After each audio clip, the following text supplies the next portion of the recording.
Ladies and gentlemen, it's my pleasure to chair the last technical session before the posters of RSS. And it is also my distinct pleasure to introduce our speaker, Marco Pavone, one of our two early career spotlights. I've known Marco for quite a while. He was at MIT, and even when he was a graduate student at MIT, his work received tremendous attention in dynamic vehicle routing. His thesis defense was one that the faculty went to even when we weren't on his thesis committee, which, knowing faculty and how they tend to pay attention to things, is a remarkable testament to his research. After Marco got his PhD in 2010, he went to JPL and was a research scientist there, and then moved on to Stanford, where he continued to do tremendously good work in developing an understanding of what makes systems safe. He also continued his work in planning. I mean, Marco is now one of the leading lights in both basic motion planning.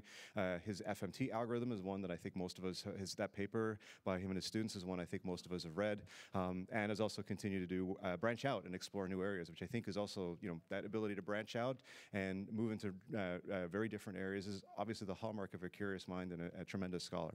So with that, I will shut up and turn the stage over to Marco. Welcome. Thank you, Nick. Thank you very much for a nice introduction. And it's an honor for me to give this talk. So my lab broadly focuses on the design of planning decision-making algorithms for robot autonomy, basically on how to make robots capable of making decisions on their own. One of the key application domains is indeed space robotics. Specifically, as a research scientist at NASA JPL, I work on optimizing the entry, descent, and landing of rovers on the surface of Mars. I've also been working on the design of robotic mobility platforms for the exploration of very low gravity bodies, such as asteroids and comets, where traditional mobility systems based on wheels do not work well anymore. And on top of that, the complex topography of the environment makes mobility very difficult. For example, here, I show the typical surface that you would encounter on a comet. In particular, in collaboration with JPL, we have designed internally actuated hopping robots, which we tested in a microgravity testbed that we developed in my lab. Currently, through a collaboration with NASA Ames and Mark Kutkowski's group at Stanford, we're working on planning and control techniques to grasp and manipulate objects in space. Here, I'm showing tests at NASA Ames where zero gravity is emulated by using air bearings of a very flat granite tables. The arm is equipped with a gecko-inspired gripper that is a gripper equipped with pads that exploit directionally aligned macro features in order to become adhesive when loaded in shear stress. A flight-qualified version of this gripper is going to be launched next month on July 21st on board the SpaceX 18 cargo mission for testing later this year. Now, in all these applications, increasing the level of autonomy is extremely challenging due to a combination of the uncertainty of the environment coupled with often the stochastic dynamics of the platform itself, like, for example, for hopping in very low gravity bodies like asteroids. However, as a redeeming factor, in space robotics, one does not have to deal with the intelligent forms of life, that is, humans. Interacting with humans is indeed a critical challenge for robot autonomy, and indeed, it will be the focus of this talk. In particular, consider the case of driving, that of course is receiving a lot of attention from industry nowadays. In particular, consider this case where vehicles are trying to merge onto the highway, exiting from the highway, and so on. Despite the fact that the overall goal of each one on the road is clear to everyone else, there is a lot of uncertainty in the outcome of the interaction, which depends on a very complex and sometimes quite aggressive negotiations. In general, this video showcases how interactions on the road, interaction in general, are really an exercise in negotiation. An autonomous system should be able to perform such negotiation for safe and efficient operations. In other words, autonomous systems should be able to perform what I refer to as a proactive decision-making. That is, to proactively interact with other agents in order to infer their intents, while concurrently exploit this information to take actions that anticipate possible responses. Now, my key approach to enable proactive decision-making is model-based. in that probabilistic understanding of the interaction dynamics are exploited as a basis for policy construction. This is in contrast to model-free approaches, whereby the possible actions of a human and relative likelihoods are only implicitly encoded in a policy that is learned directly from data. And I advocate that this separation between intent prediction and policy construction achieves a level of transparency that is typically very difficult to achieve with model-free approaches. And this point is done and highlighted in a very insightful paper from Anka's group that just came out. Now, within a model-based approach, the first step in order to enable interaction-aware decision-making is to have modules that allow us to infer the intent of a human. And my work on intent prediction is guided by 5 guiding principles. The first one is that we would like to have an intent prediction framework that allow us to predict the intent of a human conditional on candidate robot actions. Second of all, we are targeting time scales on the order of 1 second. This is different from high-level reasoning that usually takes into account macro actions. And is also different from low-level collision avoidance that usually needs to operate on the time scale of milliseconds. Third, on these time scales, human behavior is highly multimodal. So we want to have a model that is flexible enough to capture the multimodality of a human behavior. For example, in this lane swapping case, if the robot were to accelerate, the human might either decide to decelerate, but with low probability might decide to accelerate. And we want to capture these 2 drastically different modes. We want to be able to capture the history of interaction in order to uncover latent behavior like alertness or aggressiveness. And finally, we want to have a model that is interpretable. Now, to infer human intent, typical approaches such as, for example, inverse reinforcement learning that are referred to as ontological or a theory of mind postulate some structure on how humans make their own decisions. For example, in terms of a cost function that a human is trying to optimize. But this postulated structure sometimes is difficult to reconcile with how humans actually operate and particularly drive. Usually in general are not cooperative, nor they're adversarial. And such fuzziness of behavior is difficult to reconcile with a model that is rooted in cost optimization and game theory. We have thus investigated whether, given enough data, we can build a phenomenological model that allow us to reason about possible human actions and corresponding likelihoods without making any structural assumptions on how humans do their own reasoning. Basically, without reasoning about the underlying motivations. To do that, we had to gather interactive driving data, and to do so, we built a testbed in my lab where students drive in a variety of interactive scenarios, for example, intersections, lane swapping, and so on. Now, from a technical standpoint, there has been a lot of work recently on generative modeling from the human community, basically how to predict the future. Where our work differs from the norm, though, is that we want to predict the future not only based on the past, but we also want to reason about how a human would respond to a candidate robot action. In particular, we want to learn an action distribution conditioned on the past of on the history of the interaction, for example, in terms of relative speeds and relative velocities, but also conditional on a future robot action. Conditioning on the history of an interaction allow us to uncover latent behavior like, for example, aggressiveness. And conditioning on the future allow us to capture the interactive aspects of an interaction. Practically, we learn such a distribution by using a conditional variational autoencoder. And we use the conditional variational autoencoder to generate possible human responses to candidate robot actions. For example, in this example, on the x-axis, we have time. On the y-axis, we have longitudinal acceleration. Solid line means that something has happened in the past. Dashed line is the future. So the idea is, well, if the robot, so we start from initial condition where the speeds are constant. Acceleration is equal to 0. And then we ask the intent prediction model the following question. If the robot were to enact an acceleration profile whereby we accelerate, we go a steady state velocity, and then we decelerate, what are the possible responses from a human? Each color here corresponds to different modes of the probability distribution related to different values of the latent variables. So we use this prediction model as the basis for policy construction for an autonomous car. In a nutshell, what we do is to consider about 4,000 motion primitives, and for each one of them, we generate a number of possible responses from the human by using the CVAE-based model that I discussed before. In total, we generate at each planning cycle about 100,000 possible scenarios, and we do that at about 3 to 4 hertz by leveraging a parallel implementation.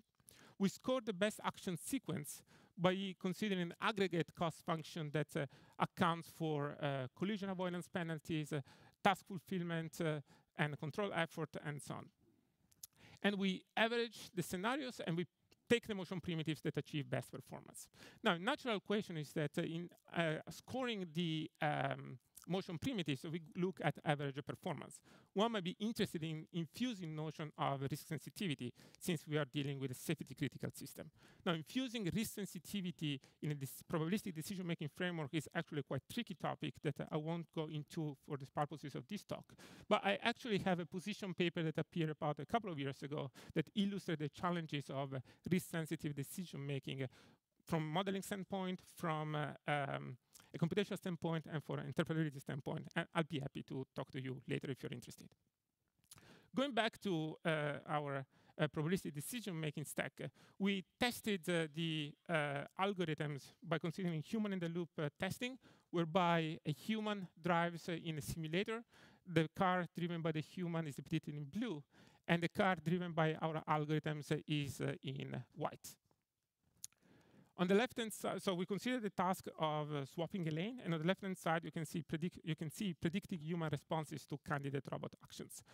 You can see that the interactions that emerge appears quite natural, and some interesting behaviors emerge. For example, the white car, the robotic car, nudging onto the other lane to disambiguate the intent of the human. So all of this looks great until disaster happens. As you can see here, at some point, the human defies the prediction of the robotic car and swerves into the robotic car. And of course, there is a collision. Now, I advocate that in a probabilistic setting, it is essentially impossible to avoid such a situation for a number of reasons. First of all, probabilistic guesses are still guesses, and sometimes the intent prediction model can guess it wrong. Second of all, at this level of decision-making, usually collision avoidance is encoded as a penalty function among several other cost functions. And this may lead to conflicting objectives. And finally, for safety, replanning at 3 or 4 hertz is ultimately too slow. So the key question is then, how do we integrate a probabilistic decision-making module that is aimed at efficiency performance with a low-level safety preserving module, which necessarily reasons more adversarially and is aimed at promoting safety? Or in other words, oftentimes people talk about safety, and when companies try to boast about their performance, they say that the disengagement rates are, say, one every 11,000 miles and so on. But without telling the other part of the story, what is the impact of that extreme safety in terms of efficiency is very difficult to gauge the benefit of an autonomous system. In particular, high-level planners typically are aimed at promoting efficiency, sometimes at the cost of safety. Low-level planners are aimed at promoting safety, sometimes at the cost of efficiency. Of course, one would like to be here, where we have a maximum efficiency, maximum safety, but usually that is not possible. So the question is, how do we fill this gap? Or, in other words, how do we find a principled way to glue a low-level safety controller aiming at promoting safety with a probabilistic decision-making module aimed at promoting efficiency? I claim that in the literature, the gluing of these different layers in the autonomy stack is often overlooked. So here I'm going to discuss how we can reason in a fairly principled way about how to glue these two different layers of the autonomy stack. Let me first discuss the design of the safety controller, and then we will discuss how to glue it with the probabilistic decision-making module that I explained before. Specifically, there are several approaches to promote safety at a low level, like, for example, potential function, constraint optimization, emergency motion primitives, and so on.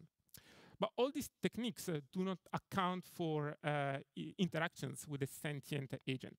And thus, they're difficult to glue with a probabilistic decision-making module that is aimed at performance. So in our work, to account for interactions also at the controller level, we harness the tools of Hamilton-Jacobi reachability.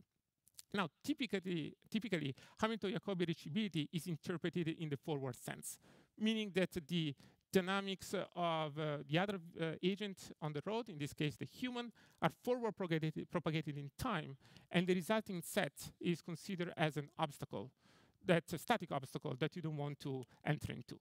This usually leads to a very conservative formulation that, yes, would promote safety, but from an efficiency standpoint would be concerning.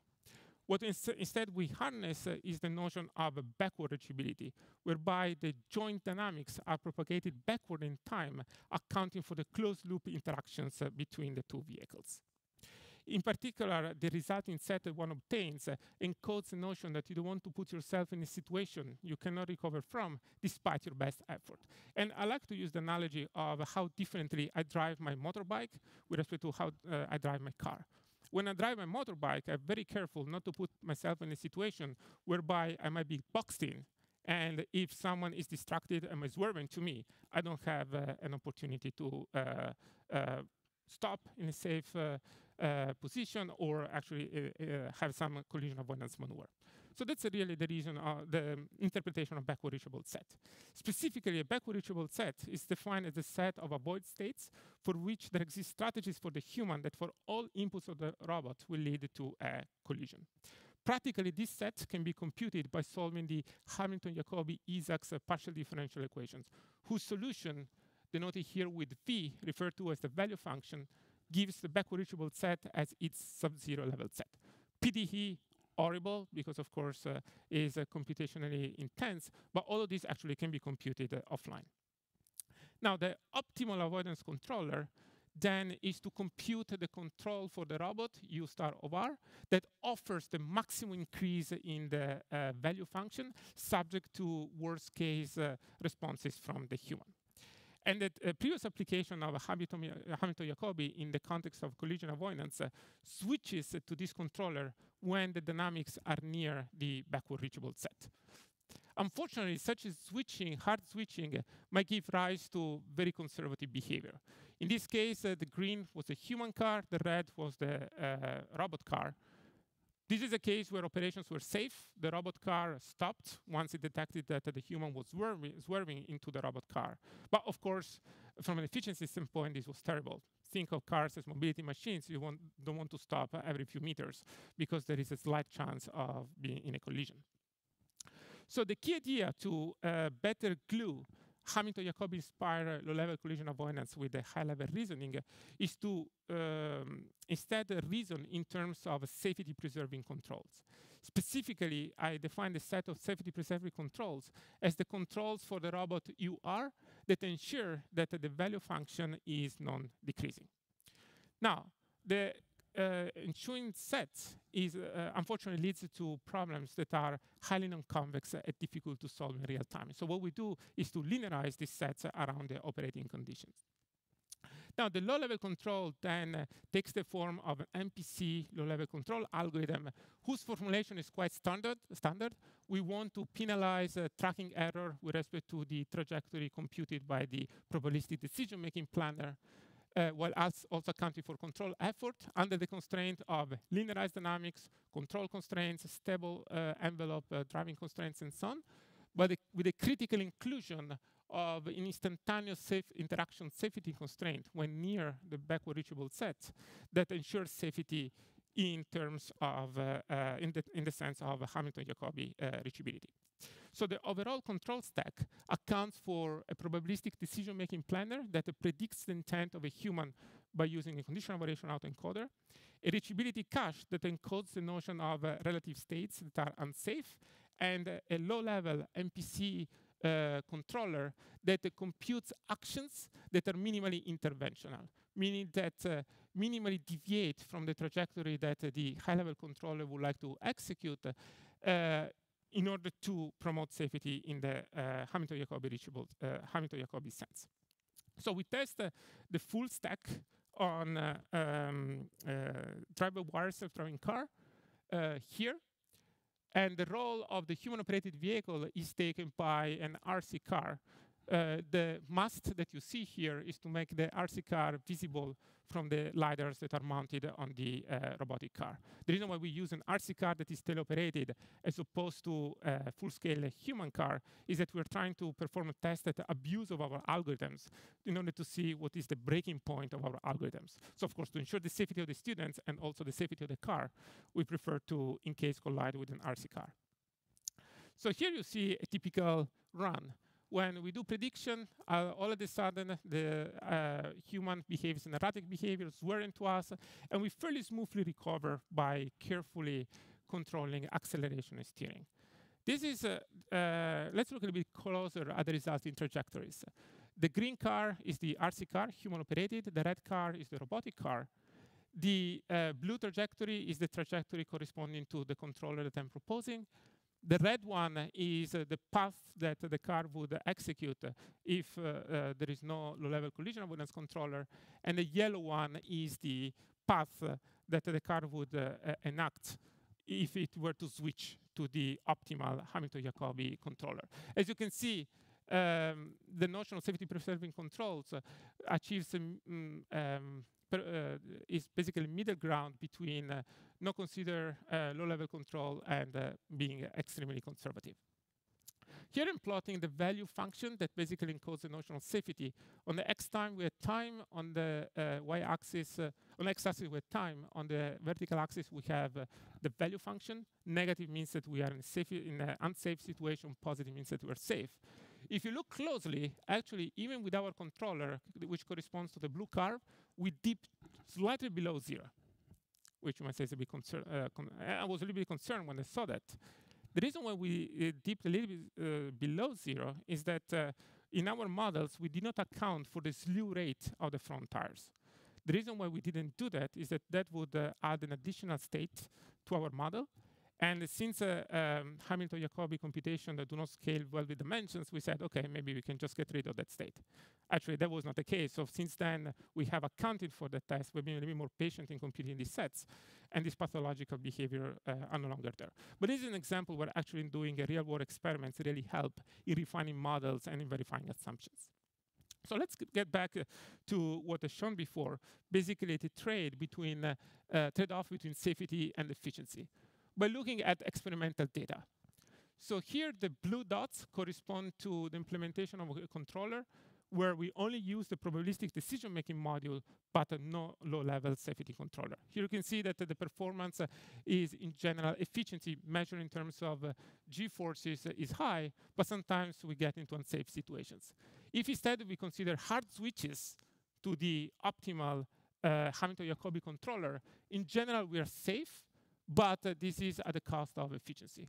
Well, the controller that the decision-making stack I'm proposing basically fills the gap between safety and efficiency.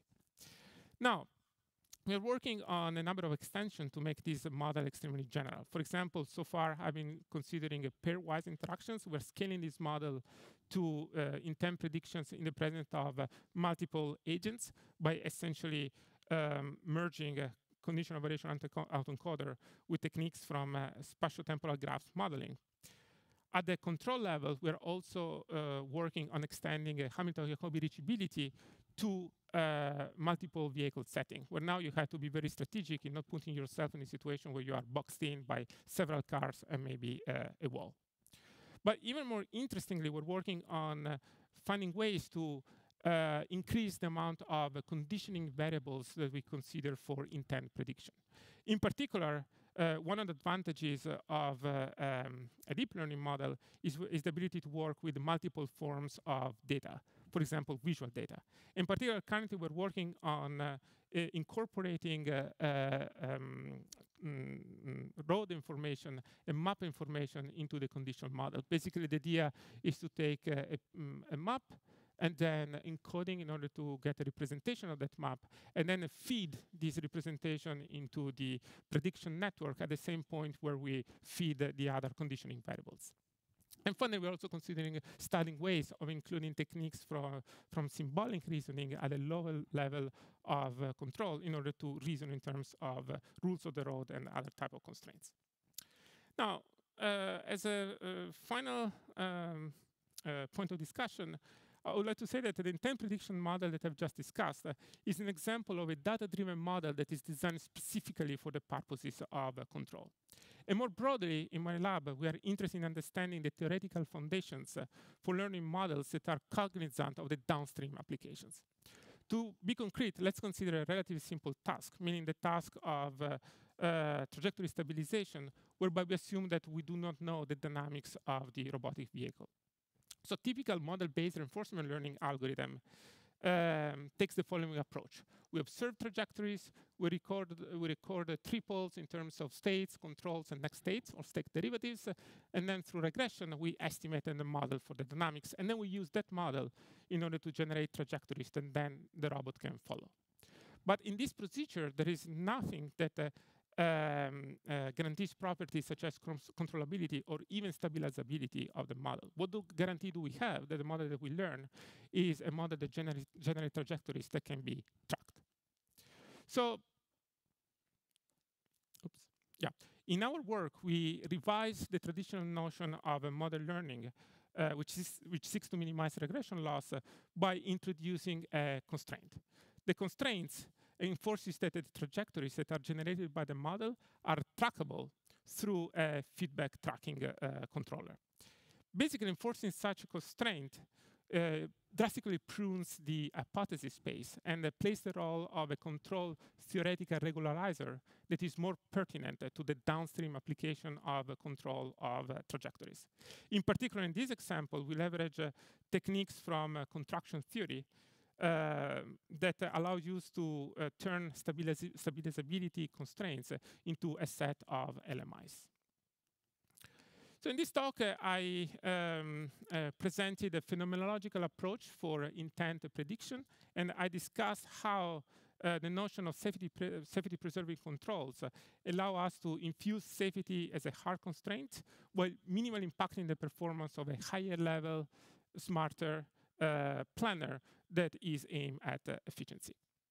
As a few general thoughts and lessons learned, I like to point out that a number of underlying themes in this presentation. The first one is that all the models that are presented were carefully engineered for the purposes of control. And I think that this viewpoint of learning models for being cognizant of the downstream application is extremely important for future robotics research.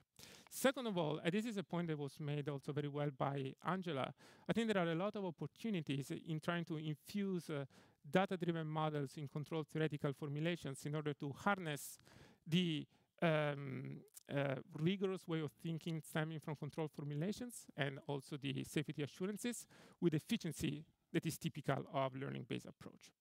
And finally, and this is actually a concern that I deal with every day, is to try to design models that are as simple as possible. This is a rule of thumb in control.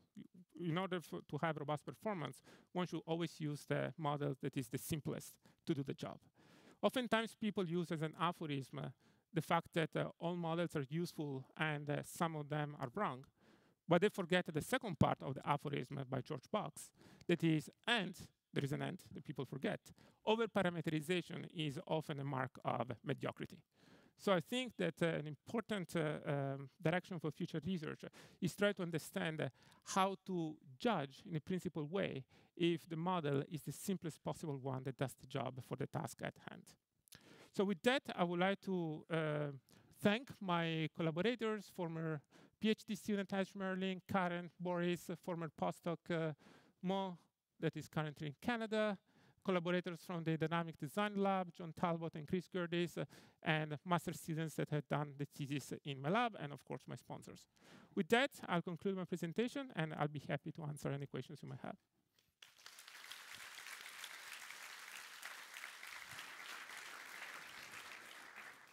Thanks, Marco, for that great talk. And I love the final message. What kind of a world would it be that we lived in where all our models had millions of parameters? It would be crazy. And it's amazing how people forget the whole point of that aphorism by George Box that everyone cites is avoidable parameterization, why it's a little bit lost in translation. Fewer parameters. Very good. Questions for Marco? Okay, I have two questions. Yeah. I have two questions. So the first question is going back to the human models. So on the human model side of things and the interactions, you're kind of taking a very model-free approach for just learning the model of the human, right? So the question is, well, how... But we still learn the model. So this is different from model-free, where basically the... So you have the human model afterwards, but just the human modeling part of it. So how accurate are these models? In general, if you think about more complex settings, like, do you think this should be the way to go? And have you compared this with more game theoretic ways of thinking about the pairwise interactions? Like, how would you... Yeah, that's an excellent question. And indeed, I think one of the key missing topics in this line of research. How do you judge if the decision-making module that relies on intent prediction is better than another decision-making module? It's very difficult to come up with metrics that allow you to make those comparisons. So yes, we have made a comparison with the more game theoretical formulation, and it turns out that basically game theoretical formulations tend to be more conservative, so they are more toward the left in the plot that I showed. But this is something that we should work more on it. I think that an interesting first step has been taken by Anka in the paper that I mentioned, where she, yes, advocates model-based approach, but she makes a difference between more black box approaches that do not postulate any assumption how humans make decisions, and more inverse reinforcement learning approaches. And the general conclusion, that is also what I observed in my work, is that in the low sample regime, actually inverse reinforcement learning approaches tend to work well, also in terms of generalization, simply because by placing more structure, actually you require less samples in order to train. But in the regime of a high sample count, eventually black swan models, like the one that I've been advocating in this talk, eventually outperform IR. What is the accuracy right now, right, like for the human model? So it depends a little bit on the metric that you use, but we're talking about 20, 30%. Yeah, depending on the sample count. Yeah. Can I ask another clarification question real quick? So then, so when you're doing the planning, you're using MPC, right? Why does it still like hit, right? Because like if you're making the so like the example you were showing where the two cars were actually like colliding, I wasn't sure, like I didn't fully understand why it still collides. Is it just it doesn't have enough time to replan? Because when you're doing your reference trajectory following, you are doing model predictive control, so you could technically replan and get out of the two cars hitting each other. So when I showed the two vehicles colliding, this MPC tracking controller was not there. So that's why basically the human acted in a way that was auto-sample, and then the vehicle was caught by surprise, and then was not able to actually get. Because basically, at that level of decision-making, you encode safety as a penalty. But it's one cost amidst many other costs. So sometimes it's very difficult to come up with the weights in order to avoid corner cases as the one that I show, where you have collisions. One of the reasons why I like this MPC formulation is that this is usually the formulation that many people in the field really use for low-level control. So actually, what we do is a fairly simple modification to a control paradigm that is already widely accepted by the industry in order to better glue low-level collision avoidance with a high-level probabilistic decision-making. So basically, it also leverages a legacy in the field of autonomous systems, which I think is a figure of merit. Okay, we got time for one more question. Dieter. Okay, we'll do two more. Dieter first, and then one at the back. We're here. Thanks a lot. Very nice talk. I was just wondering about scalability. So you could imagine you might apply the same techniques, let's say, for human-robot interaction, a person and a manipulator working in the same workspace. We're considering that. And then you go higher dimensional spaces, human skeleton, and maybe the action space also much more complex. Do these techniques relatively easily scale to these dimensions then, or are there issues? Yeah, so so there are two aspects to that. So one is how quickly we can generate samples from the model. The other one is what is the sample complexity to train these models. So we don't have neither a theoretical nor a practical answer to the question. That's a very good one. One of the reasons why I think these models are promising is that you can inject much higher dimensional conditional information in the model beyond just relative states. So, for example, even images whereby, in principle, the model might be able to pick up information like the angle of the head with respect to the body, maybe the, I don't know, information about the eyes and so on. So by looking at the parallel result for mainstream machine learning, we are relatively confident that these models would scale to such high-dimensional information. But so far, for us, high-dimensional has been to add the map of the environment. But, and we haven't hit, actually, we can still do computation at 3-4 hertz, and we can still train with a decent, I mean, not exaggerate amount of data. But no, it's a very good question. We don't have another theoretical nor practical limit to what extent the models would break. At the same time, of course, one has also to look at alternatives. What would be the alternatives if we really hit that sample complexity regime? All right, the gentleman at the back gets the very last question of the conference, the last technical question. So I really like the way y'all used the Hamilton-Jacobi reachability for the relative state to do this collision avoidance. And you'd mentioned that you're moving to a multiple agent version of that.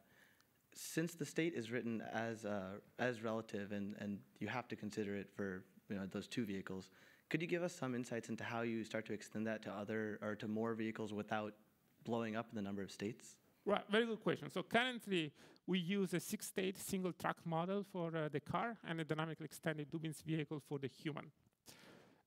So when we write these two systems in relative coordinates, we have 7 variables. We also consider the slew rate. Actually, we have 8-state variables that for Hamilton-Jacobi reachability computation, if you do it in an exact matter, is already pushing it. Clearly, the moment you go to more agents or maybe static obstacles, that is beyond the reach of exact Hamilton-Jacobi solvers. So we're looking in collaboration also with colleagues at Berkeley on two parallel, two orthogonal axes.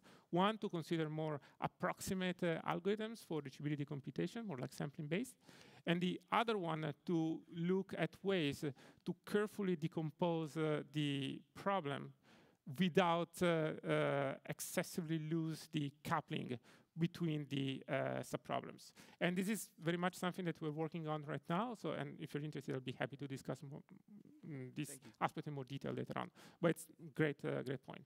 And indeed, really the research question we're addressing right now. All right, on that note, I'd like to thank Marco again. Thank you. And conclude this session.